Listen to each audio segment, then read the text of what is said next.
এই দরজা দিয়ে যিনি ঢুকতেন, ধরুন দেশ পত্রিকার সঙ্গে ওর এমনি লেখক হিসাবে সংযোগ তো অনেক দিনের, কিন্তু যেটা সবচেয়ে বড় কথা যে দেশ পত্রিকার সঙ্গে কর্মসূত্রে 30 বছরের যোগাযোগ ওর। মানে দেশ পত্রিকার সহযোগী সম্পাদক হিসাবে উনি যখন এলেন সাগরময় ঘোষের সময়, তখন থেকেই আমি দেখেছি এবং খুবই কাছে পেয়েছি। এবং দেশ পত্রিকার ইতিহাসের সঙ্গে সুনীল গঙ্গোপাধ্যায়ের জীবনের একটা বিরাট পর্ব জড়িয়ে রয়েছে। সেই মানুষটা আজকে নেই এবং দেশ পত্রিকার এখন 80 বছর, আগামী নভেম্বরে 80 বছর দেশ পত্রিকা পদার্পণ করবে।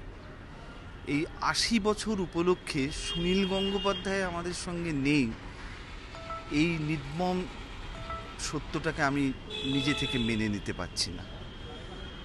আমরা দেশ পত্রিকার সমস্ত কর্মীরা, ওর সহযোগীরা, উনি এলেই খুব আনন্দিত হতাম। এই শেষের দিকে আশাটা একটু কমে গিয়েছিল, কিন্তু আমি প্রথম দিকে যখন দেখেছি প্রায় প্রতিদিনই অফিসে আসতেন, ওর একটা নির্দিষ্ট জায়গা ছিল, সেখানে বসতেন, বিভিন্ন বিভাগের কাজকর্মগুলো দেখতেন, সম্পাদকীয়গুলো দেখতেন।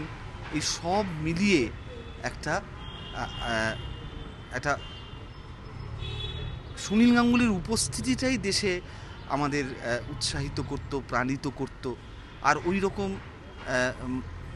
নরম মনের মানুষ, ওই রকম আন্তরিক মানুষ, ওই রকম সকলকে আপন করে নেওয়ার মতো মানুষ, একটা ব্যক্তিত্ব রয়েছে, অথচ ব্যক্তিত্ব দুর্ভেদ্য নয়।